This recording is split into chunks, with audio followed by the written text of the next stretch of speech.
Good morning. My name is Diana Jameson. I am a member of the Unitarian Universalist Fellowship, our Board of Stewards, and the Program Committee Chair. I welcome you this morning with Rumi's words, an invitation that we often sing in fellowship. Come, come, whoever you are, wanderer, worshiper, lover of leaving. It doesn't matter. Ours is not a caravan of despair. Come, come, even if you have broken your vows 1,000 times. Come, yet again come. During these new times, when the world often seems upside down and we are longing for connection with one another, our program committee has faced many challenges and first-time experiences. A special project that we have taken on is videotaping our services. We have called this the Grand Experiment.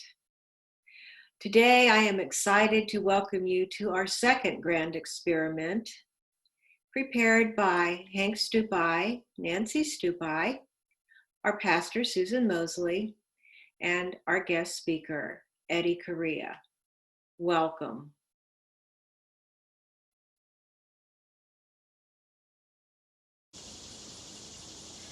Good morning. My name is Susan Mosley, and it is my honor to also welcome you to this service of worship this morning. I'm the minister at the Unitarian Universalist Fellowship of the Rappahannock in Whitestone, Virginia. I will be your service leader this morning. UUFR is a caring community whose mission is to put UU principles into practice through programs that empower spiritual exploration, critical thinking, and social service, and also to provide a spiritual home for future generations. We begin our service this morning with the chalice lighting.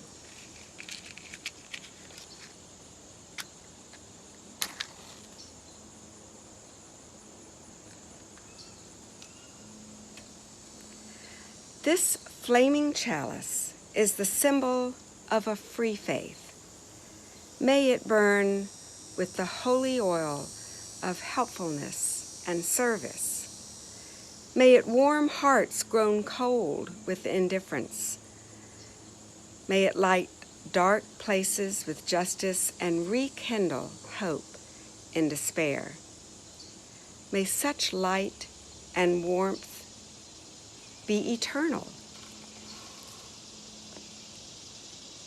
And may we be keepers of that flame.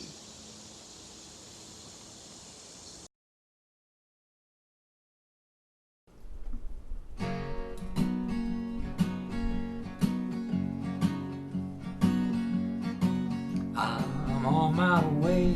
I'm on my way To the freedom land. to the freedom land. I'm on my way. I'm on my way To the freedom land. to the freedom land. I'm on my way. I'm on my way To the freedom land. to the freedom land. I'm on my way. Great God, I'm on my way. I'm on my way. I asked my sister, I asked my sis, come and go with me. come and go with me. I asked my sister, I asked my sis, come and go with me. come and go with me. I asked my sister, I asked my sis, come and go with me. come and go with me. I'm on my way. Great God, I'm on my way. I'm on my way. I asked my brother I asked my bro, to come and go with me. come and go with me. I asked my brother I asked my bro, to come and go with me. come and go with me. I asked my brother, I asked my bro, come and go with me. come and go with me. I'm on my way. Great God, I'm on my way. I'm on my way. They say no, If they say no, I go anyhow. I'll go anyhow. If they say no, If they say no, well, I go anyhow. I'll go anyhow. If they say no, If they say no, I'll go anyhow. I'll go anyhow. I'm on my way. Great God, I'm on my way. I'm on my way. I'm on my way. I'm on my way. And I won't turn back. And I won't turn back. I'm on my way. I'm on my way. And I won't turn back. And I won't turn back. I'm on my way. I'm on my way. And I won't turn back. And I won't turn back. I'm on my way. Great God, I'm on my way. I'm on my way. I'm on my way I'm on my way to the freedom land. to the freedom land. I'm on my way I'm on my way to the freedom land. to that freedom land. I'm on my way I'm on my way to the freedom land. to the freedom land. I'm on my way. Great God, I'm on my way. I'm on my way. I'm on my way. Great God, I'm on my way. On my way. I'm on my way. Great God, I'm on my way. I'm on my way.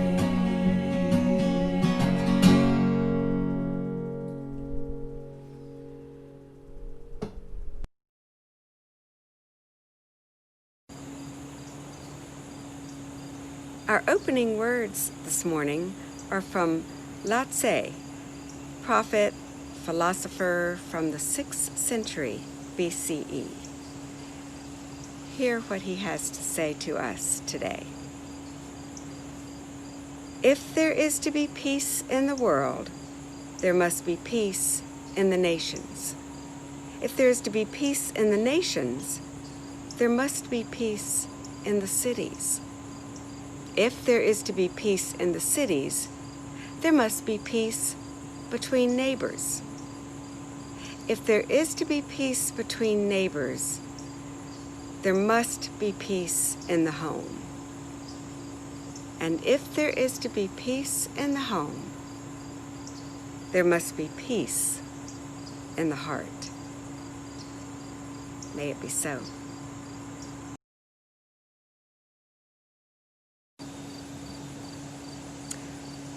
One of the most meaningful parts of worship at UUFR is the sharing of our joys and concerns.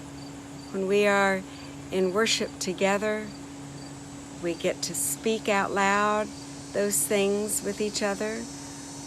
We get to put a piece of sea glass into the water as a symbol of that joy or that concern. And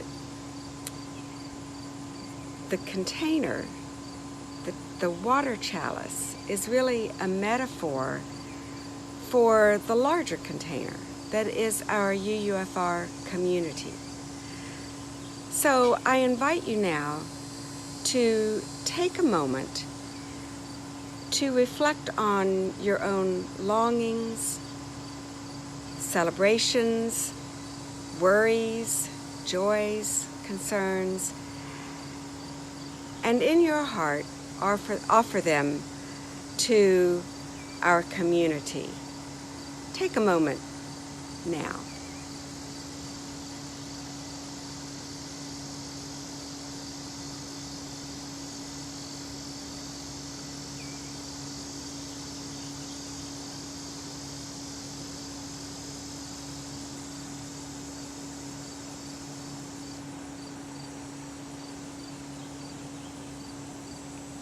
As the water chalice is filled with those thoughts and prayers of the community, I offer one more piece to represent all those that may have remained unspoken, all those that are deep in the hearts and hard to articulate. All of those things belong in our shared chalice and in our shared love and trust for one another.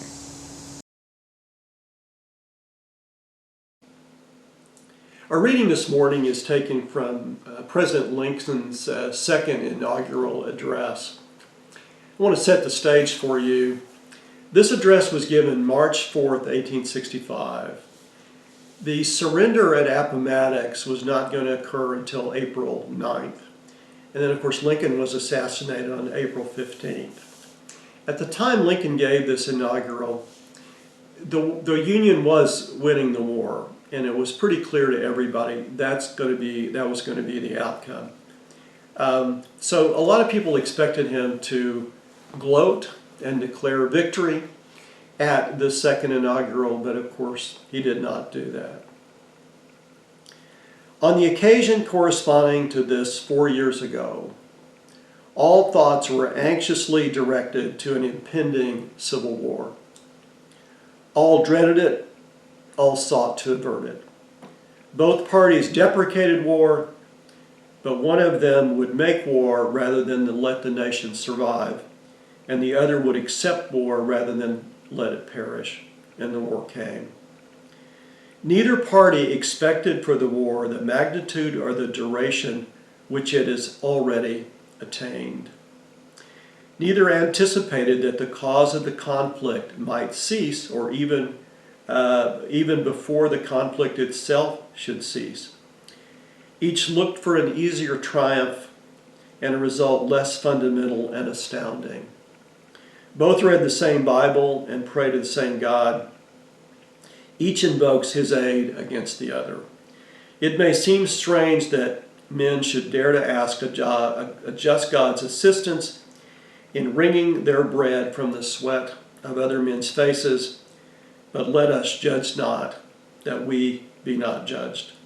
The prayers of both could not be answered. That of neither has been answered fully. The Almighty has his own purposes.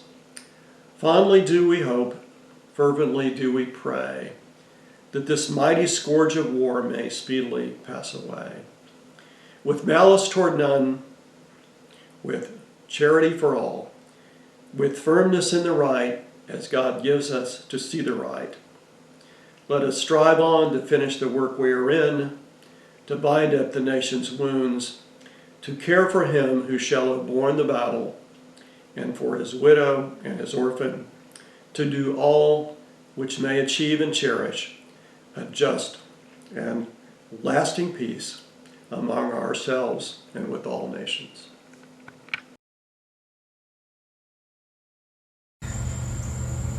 Good morning. Behind me are two bodies of water, Whiting's Creek, and beyond that, the Rappahannock River, both treasures to many of those of us who live in the area as well as those who visit.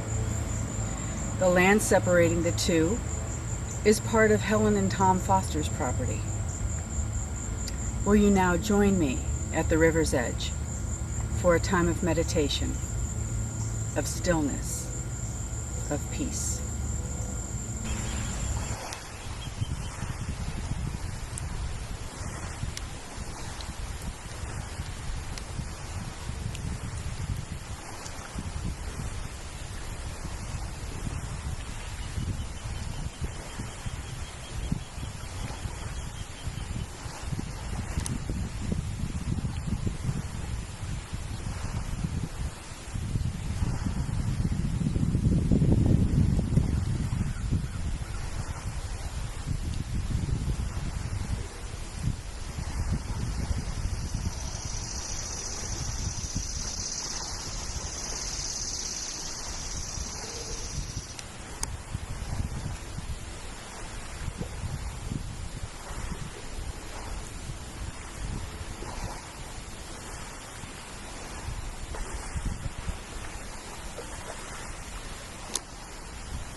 We have had an opportunity in our service to hear the reading and reflect on the reading that Eddie brought to us. We've also had a chance to listen to the lovely music by our friends Molly and Susan. And so I want to offer us now a time of prayer. I know that prayer in the UU tradition means different things to different people, but I'm using a UU resource, and I want to share this prayer with you from the book that we give to all of our new members, The 7 Principles in Word and Worship. This has meant a great deal to me, and I hope it touches your heart and your soul in a special way. O Spirit of compassion, enter our hearts, we pray. Be with us in the hard hours. Help us to be kind this day. O Spirit of unity, help us enter into the pain of our neighbors. Let us walk where they walk, that we might speak a gentle word along the way. O Spirit of love, enlarge our sympathies toward all troubled folk. Let us be generous of heart, that we might forgive and be forgiven. O Spirit of thanksgiving, let us be grateful for hands that serve, for those who give, and for those who receive. O Spirit of life, let us walk together in our weakness, that by treading the path together we may be made strong. O Spirit of the spheres, help us to face the mystery of being, secure in us the larger patterns we can trust, and bless us this holy day. Amen.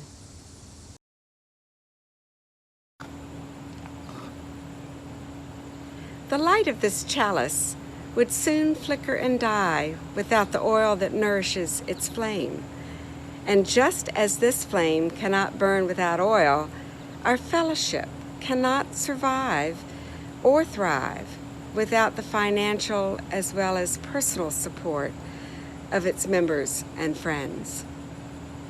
Let us take this time to give freely and generously an offering to sustain and strengthen our shared religious community, a community of memory, hope, faith, and love.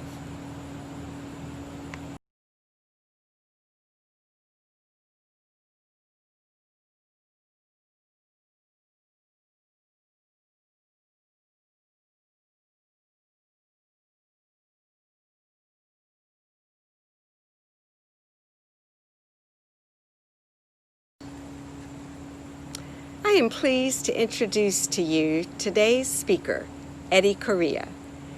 Eddie is a Washington, D.C. attorney and an adjunct professor at American University's Law School.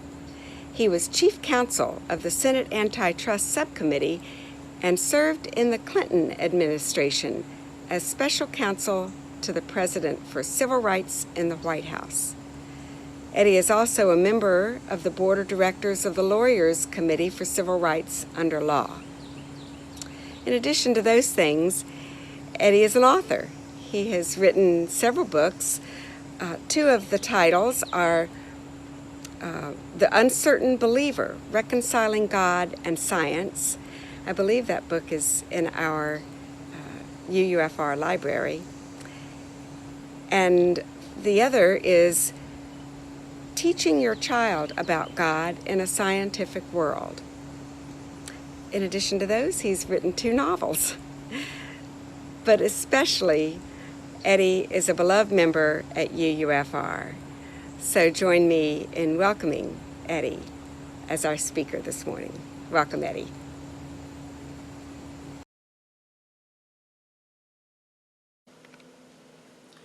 I want to talk to you a few minutes this morning about how to bring our country together.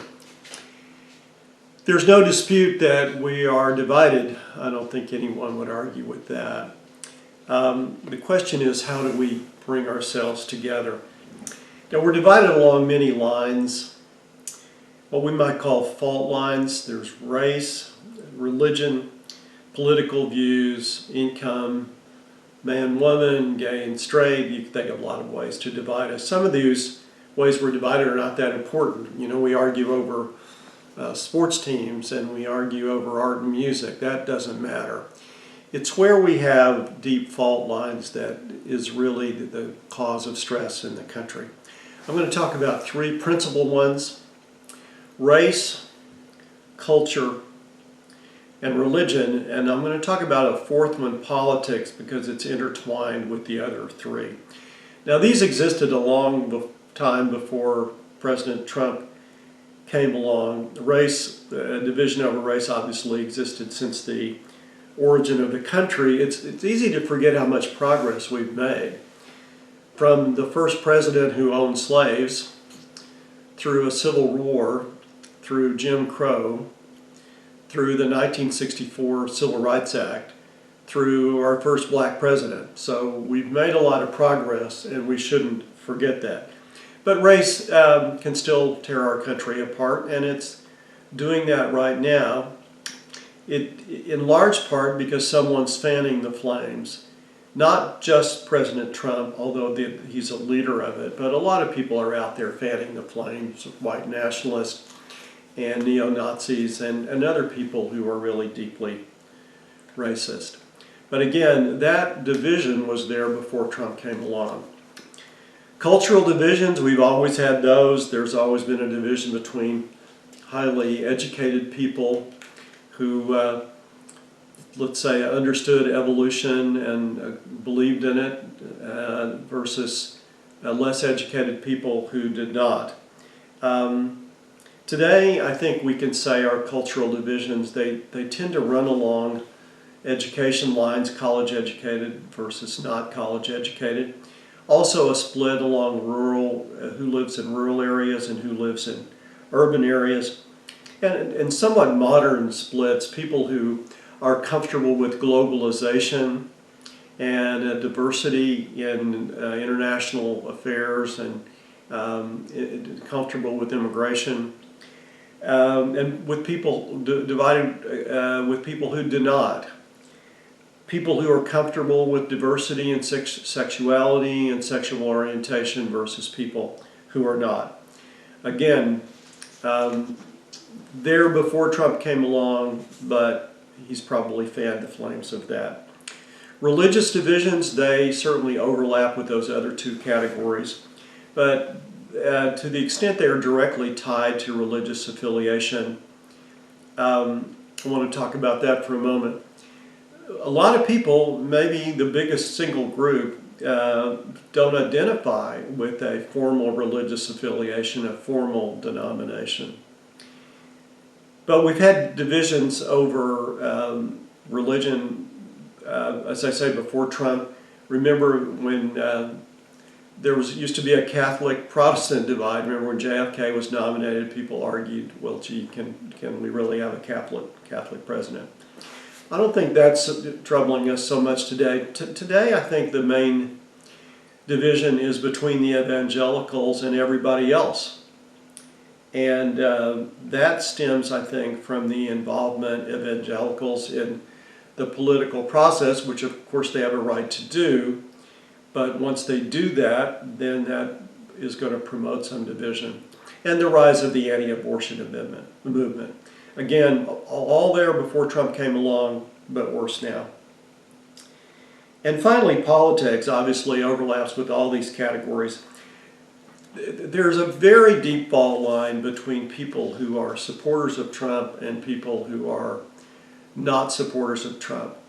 There's a middle group who might say, well, I don't like Trump as a person, but I tend to like some of his policies and so on. I understand that. But there is a very large group of people who are very devoted followers of Trump. Almost has the dimensions of a cult. Um, and there are a lot of people who are really hate Trump with a passion. Now, that is the kind of division that I think is unlike divisions over presidents in the past. It's just much deeper and much more intense. Now, once Trump leaves the scene, or to restate that, he's really not going to leave the scene if he's defeated this fall. He's going to leave the White House, so he's not going to be the President of the United States that we listen to every day. He's going to be around, and I want to talk about that in a little bit, but he's not going to entirely leave the scene. But things are going to be very, very different. So how do we put the country back together again if Trump is defeated in the fall? Well, first of all, what does it mean to say we're putting the country together again? It doesn't mean we're going to agree on everything. We're not going to agree to everything. What it means is that we have an unspoken compact about how to disagree. And the first step in all that is to respect each other's views. Now, there's an important qualification I want to add to that. All human beings deserve respect just because they're human beings, but not all viewpoints deserve respect. Some are so extreme that they do not. So when I talk about respecting views, I'm talking about things that, although we might not agree with, they're reasonable enough that we can still respect them. The way a modern democratic country resolves those disputes is you argue about it. You have political candidates argue about it. You go to the polls. Somebody wins and somebody loses, and then the other side says, I accept the results, and we'll go on to fight another day. We've gotten so far away from that that I think it's often easy to forget how it's supposed to work. But that's how it's supposed to work. We disagree, we argue, we go to the polls, somebody wins, somebody loses, and the other side accepts it. Let me turn to some examples of policy issues, and I do this in part as a practice session to see if we can disagree over some very controversial and difficult issues and respect each other's viewpoints. Let me just talk about three. There are lots of examples I could use. I want to talk about abortion, use of force by police, and statutes of the Confederate leaders and statutes that are related to that. Let's talk about abortion. Abortion is a really tough issue. Now, my own view is not particularly relevant, is that women should have the choice to decide whether to carry a baby to term, and depending on the circumstances, should have that choice pretty late in pregnancy. But I see how there are people who could believe that ending the life of a fetus is ending a human life. I don't agree with that, but I get that. Now, are there compromises possible on this very difficult issue? Well, yes. How late in pregnancy an abortion occurs, whether there's federal funding. Some state laws are going to be broad, some state laws are going to be narrow. Now, I wouldn't be surprised if President Biden or Congress began to look at compromises to kind of lower the emotional temperature of this issue. I'm not a woman, so it's even easier for me to talk about that, or easier for me to talk about it. But I think there are certainly different positions which we could we don't necessarily agree with, but we could understand how someone would have that view, and therefore we could respect that view. Use of force by police. Again, some views don't deserve respect. Unnecessary force doesn't deserve respect. Using force against someone because of their race doesn't deserve respect. But to step back from that, we have to understand that police officers make very difficult decisions under very difficult circumstances, and they have to make those often in a split second.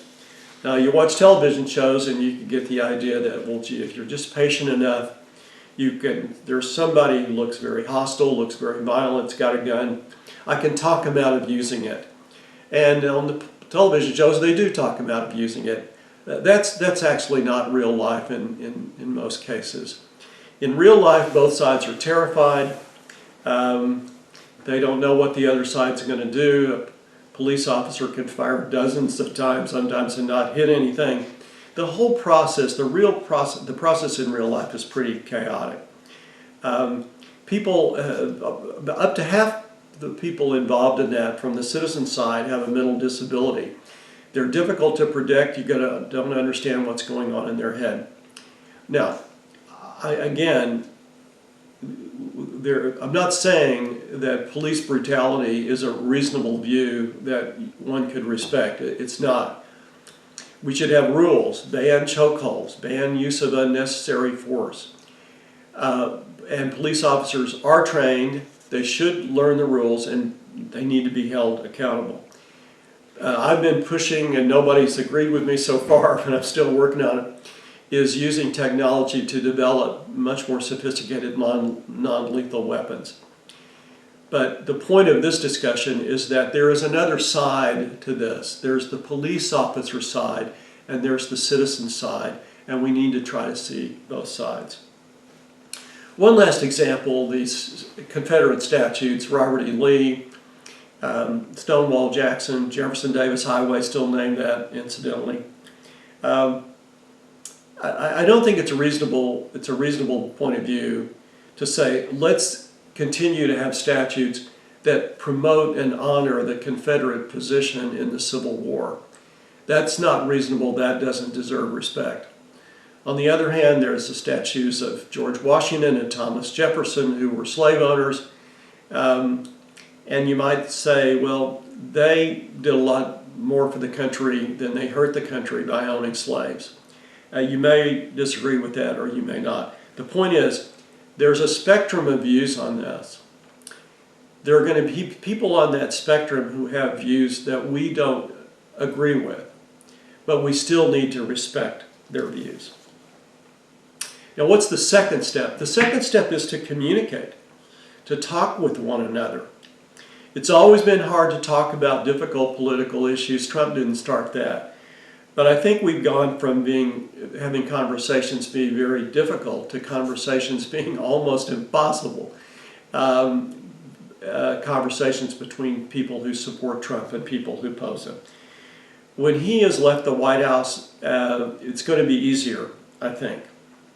Now, it's not going to be that easy because he's still going to be around.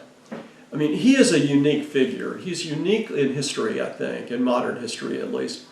He's uniquely corrupt and amoral, far more than Richard Nixon or LBJ, I think, are presidents we know about.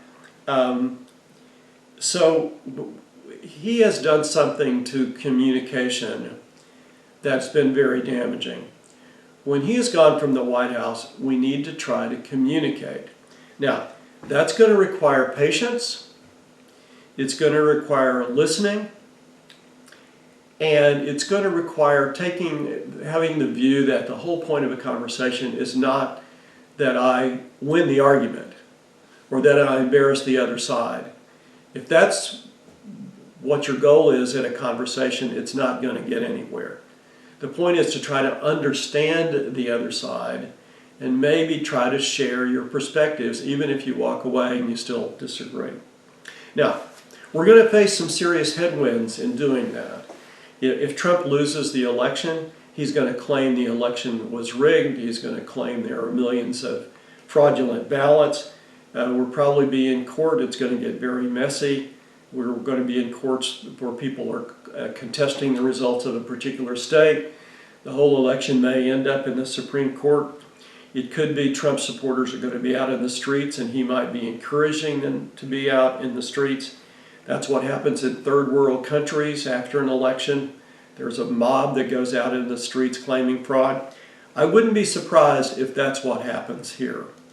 Now, in the face of that, it's not going to be easy to have a civil dinner time conversation between people who support Trump and people who don't. But I think we have to try. Now, those are things we do at the personal, individual level. Let's talk what we want our national leaders to do at their level. I believe if Joe Biden is elected that he will reach out to Trump supporters. I think he's going to make a special effort to say we are all Americans. I think he's going to make special efforts to help people in rural areas, to help people in declining manufacturing industries, to help coal miners, even though that's a dying industry. At least those are his instincts.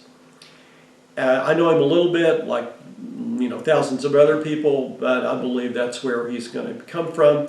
He's not going to look at Republicans as the enemy. He's going to look at them as the political opposition. So that's where he's going to start from, I think. Now, there are going to be a couple of challenges to that.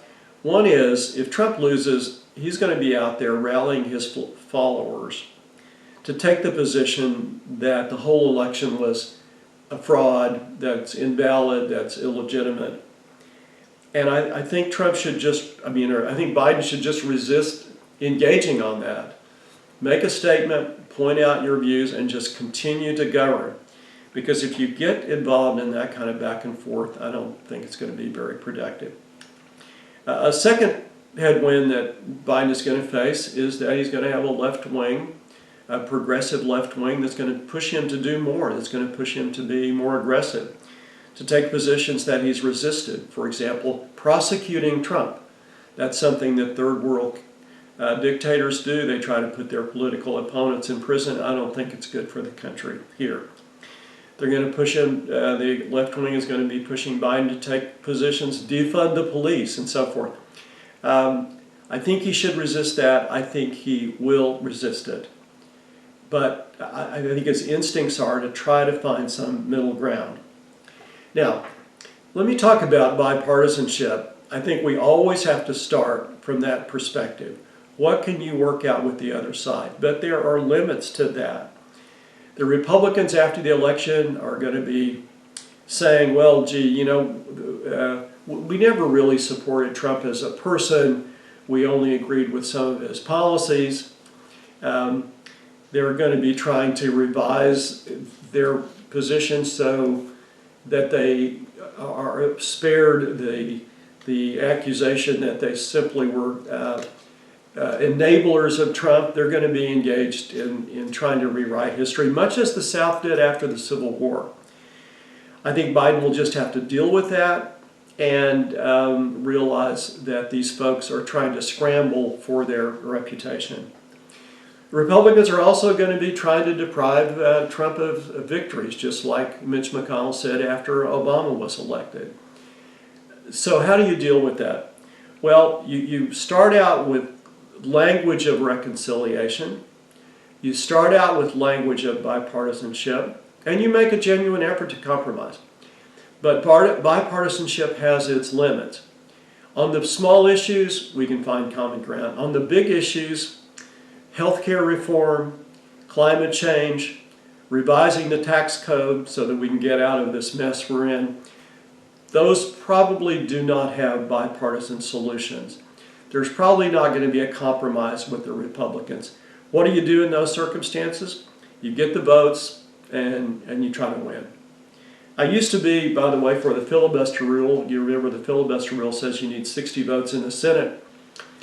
And I think that's going to prevent it. I've changed my mind about it. I don't think we can get past the filibuster rule on these big issues. If Biden wants to make major health care reform and major tax reform and major climate change reform, I think you got to do it even if it's a 51-49 vote, and you're going to have to do that by getting rid of the filibuster rule. So let me conclude this way. On a personal level, we can do something. We can respect each other's views. We can try to communicate. We're going to have to be patient, and we're going to have to listen. And we're going to have to do that in the face of difficult circumstances where people are not being patient on the other side. On a national level, we can use language of bipartisanship, language of compromise, and genuinely try to reach a compromise. But if you can't, I think you have to act. Now, through it all, language and tone matters. It's just like personal relationships. Often you get into a discussion with your spouse or a good friend, and their position is actually reasonable. It's not their position that's making it so hard to talk. It's language and tone. And I think the same thing is true on a national level. We need to return to the language of civility, the language of reasonable discourse, even with people we don't agree. And I think we'll be amazed at how different the world sounds. Thank you very much.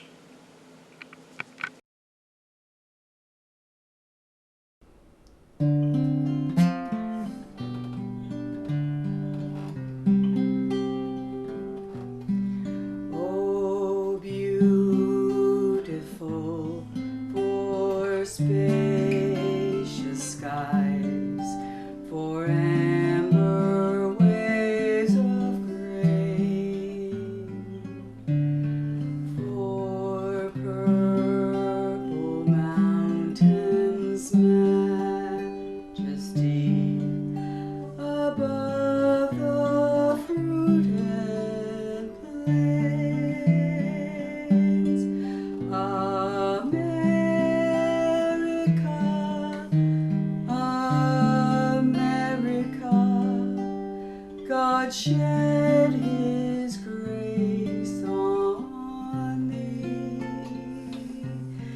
and crowned thy good with brotherhood from sea to shining sea. O nation of the immigrant, the slave and native son, whose loyal families labor still, that we may live as one. America, America, renew thy founder's call. Let liberty and justice be the right of one and all. O bountiful of forest green, of lake and fertile lands, where seeds of hope are tended by thy sons and daughters' hands. America,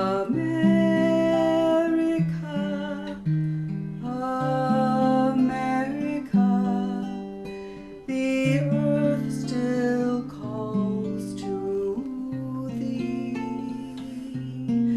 where human life and nature strive to live in harmony. Oh, beautiful for spacious skies, for amber waves of gray,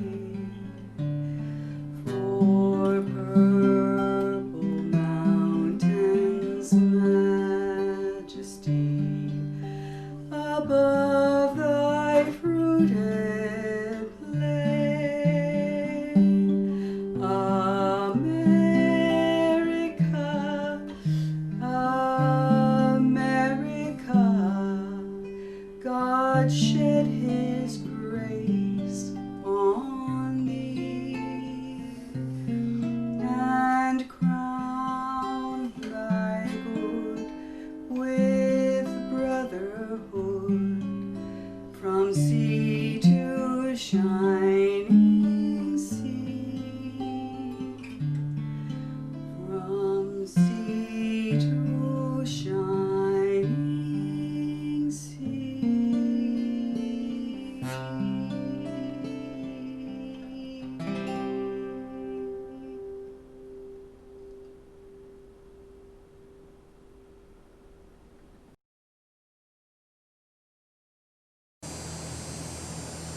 the close of our service, we extinguish our chalice,